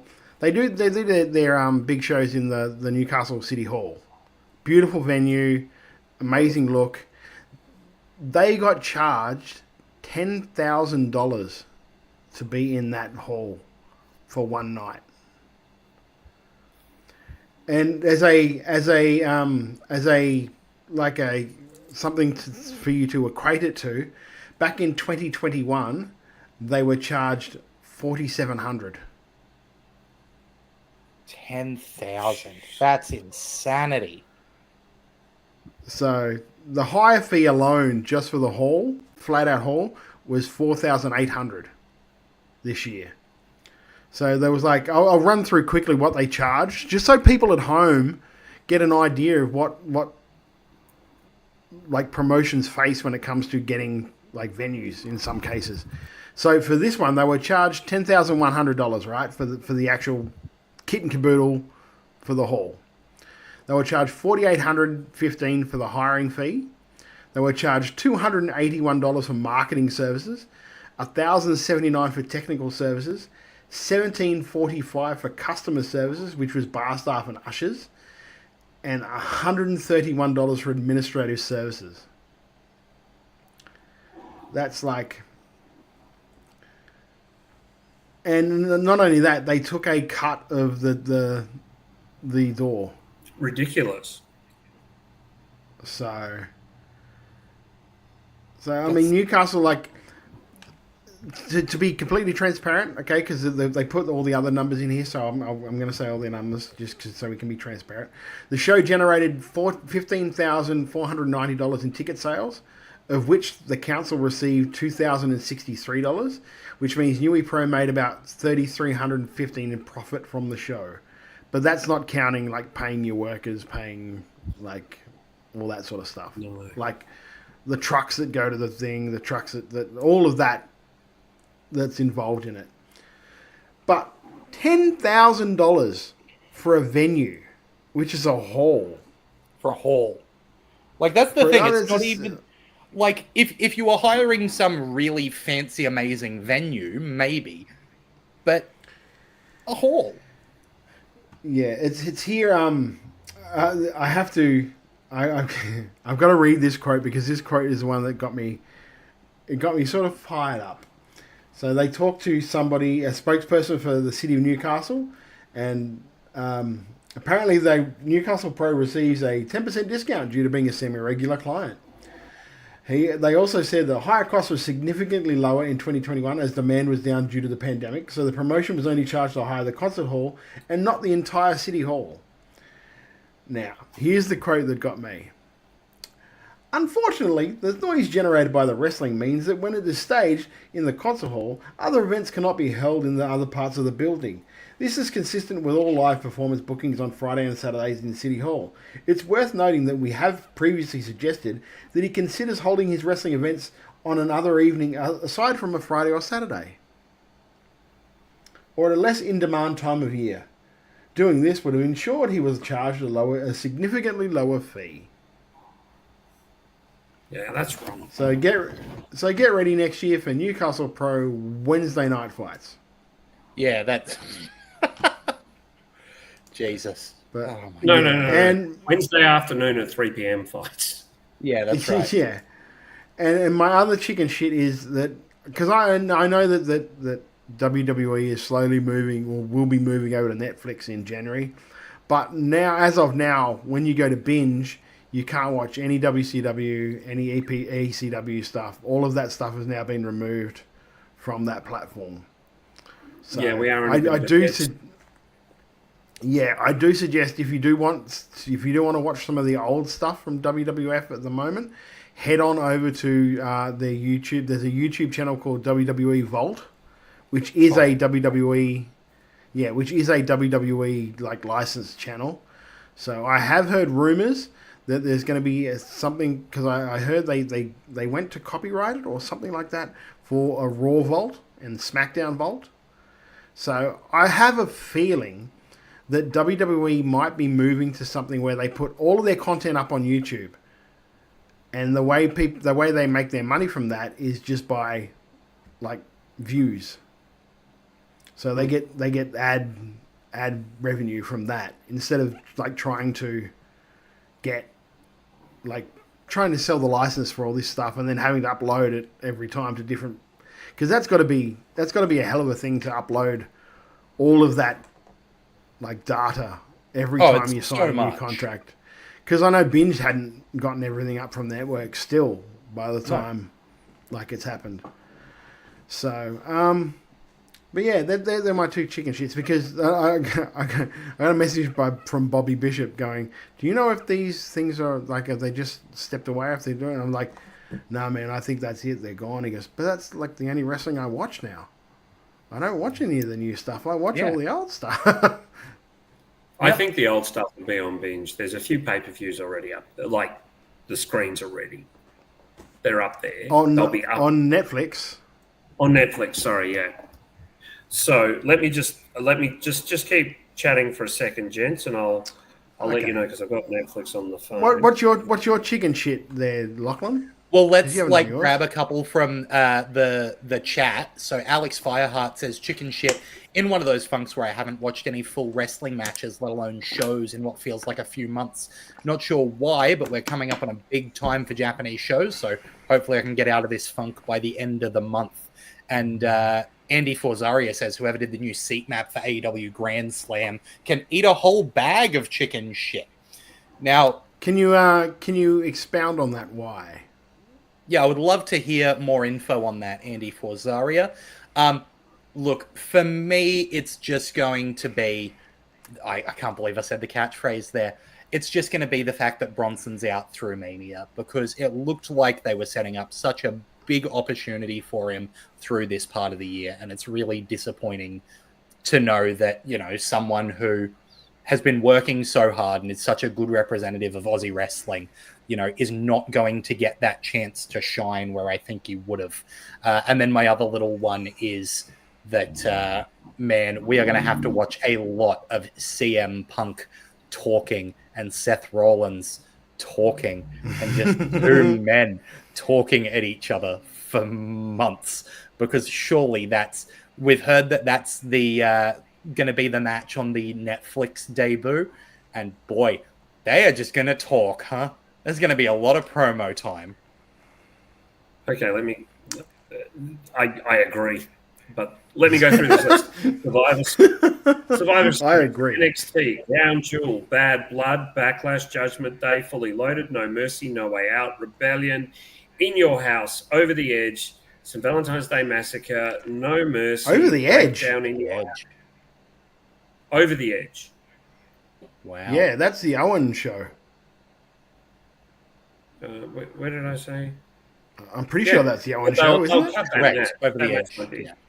Yeah, that match won't be in there. Yeah. Carnage, King of the Ring, obviously Raw, SmackDown, NXT. That's all that's listed so far for WWF. WCW. As a side thing, while you're looking at that, I used to have a VHS copy of the original pay-per-view of Over the Edge. Wow.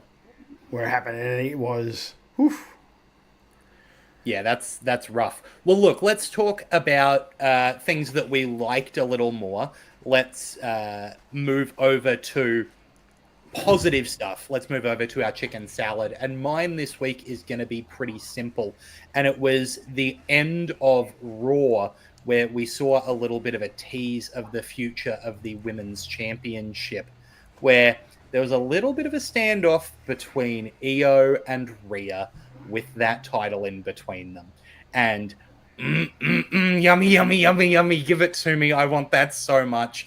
Oh, that's such an exciting... And the way they're just building it with that little bit, and you know that there can be more coming and it can build over to... Yes! Yes! Love it. I want that so badly. Yes, let's do it. Jeff, chicken salad. I have too. And firstly, really, really well said about Rhea and Io. It's another one of those things that you don't know that you want it until it's shown to you and you go, holy shit, I want that. I want it now. I want it now.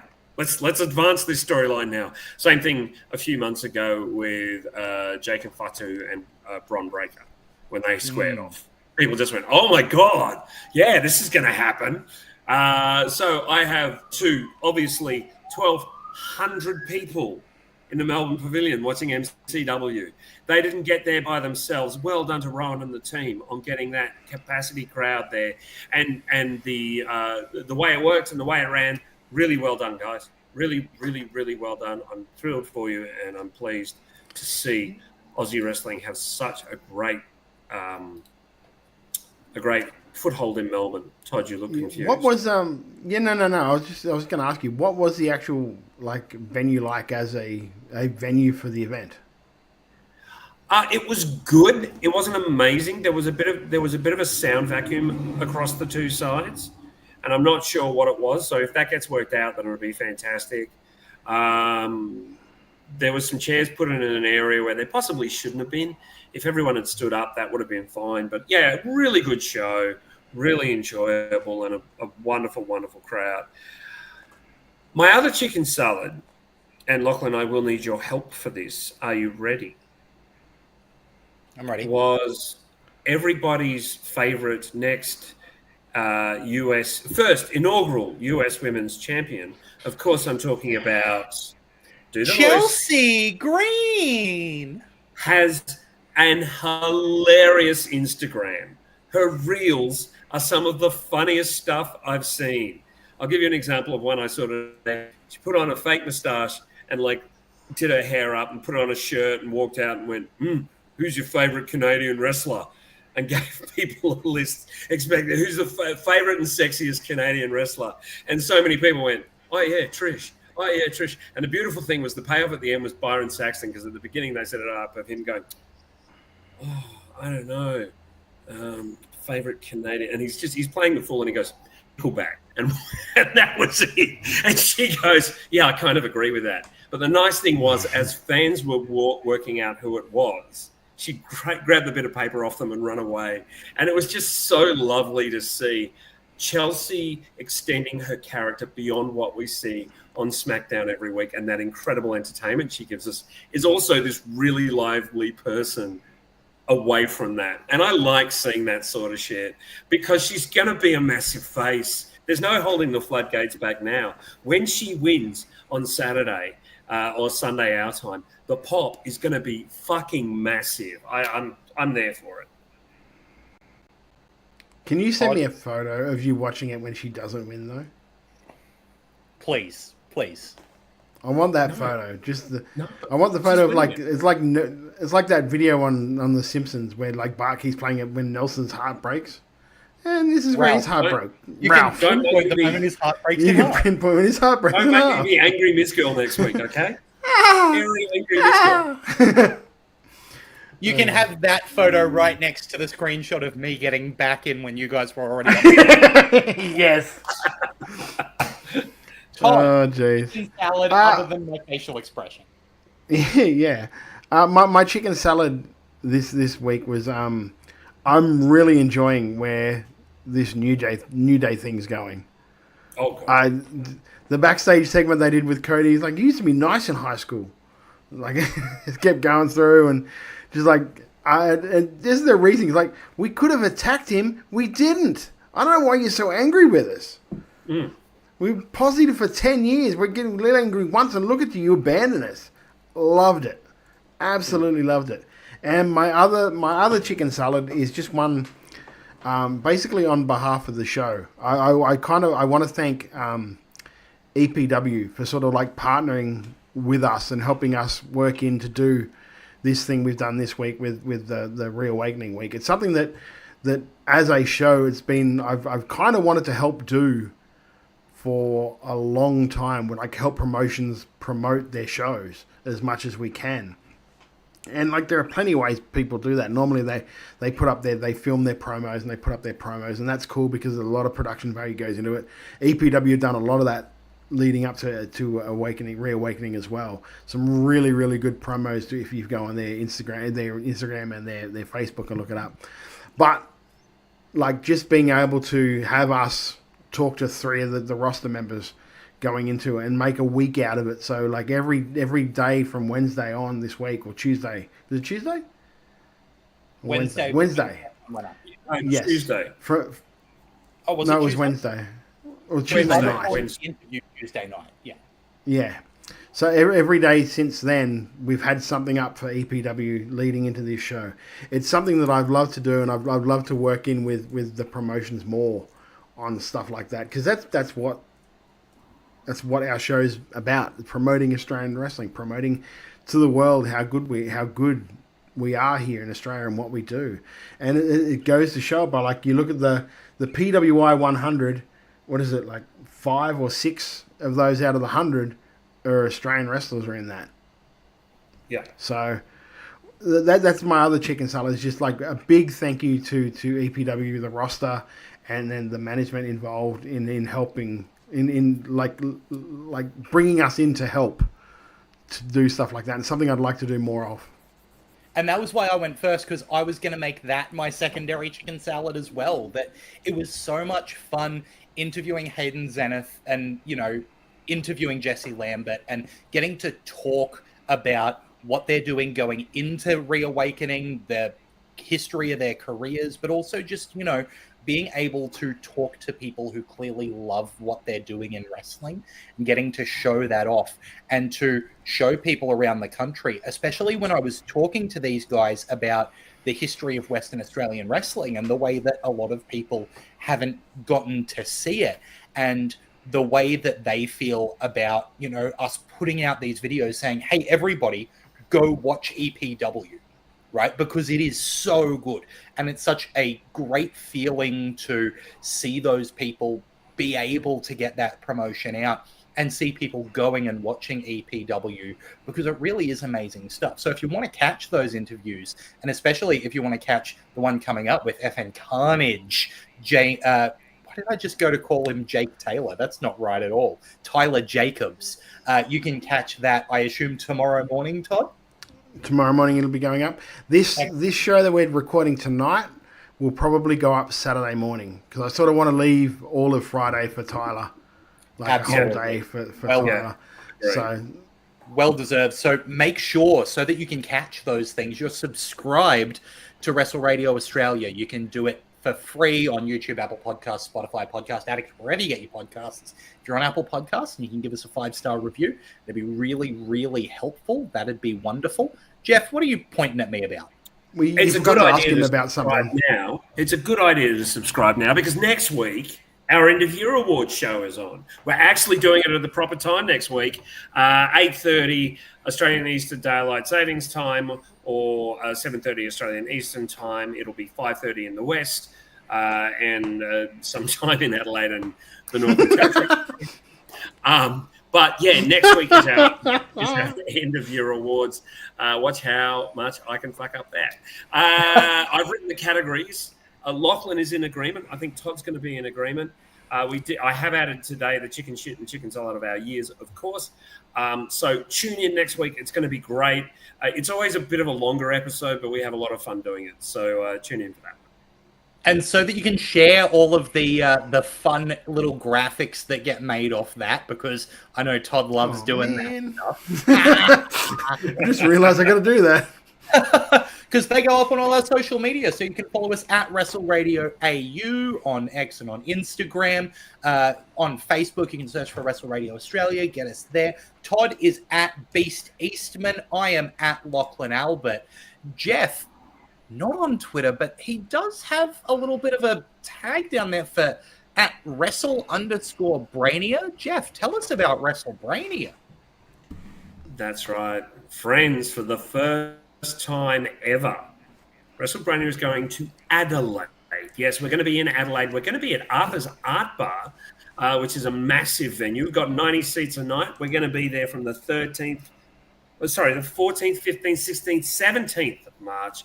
We have great announcements coming up really, really soon. We cannot wait to do this with you all in the room, having some fun and having a good laugh at the one, the only WrestleBrainia. Arthur's Art Bar, March 2025. Tickets available now from the Adelaide Fringe website. Look for, I think we've got it under cabaret shows, so we can be eligible for variety shows. So we're eligible for awards. There you go. Life is a cabaret, son. That's true. And you said it's at Arthur Aardvark from that children's cartoon? No, Arthur's Art House or Arthur's Art Bar. Oh, so it's named after Art Bar, the wrestler.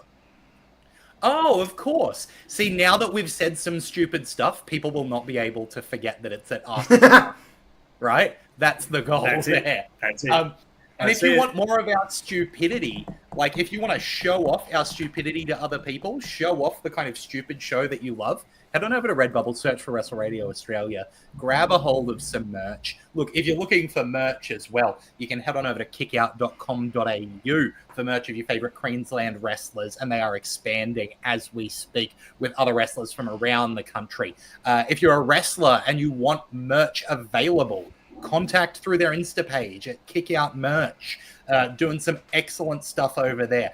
And look, if you missed any of the links to our stuff, head to WrestleRadioAustralia.com, where you'll be able to find those links.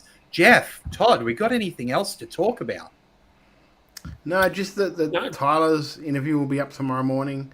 If you're in Perth, go and check out EPW Reawakening because it's the best thing going.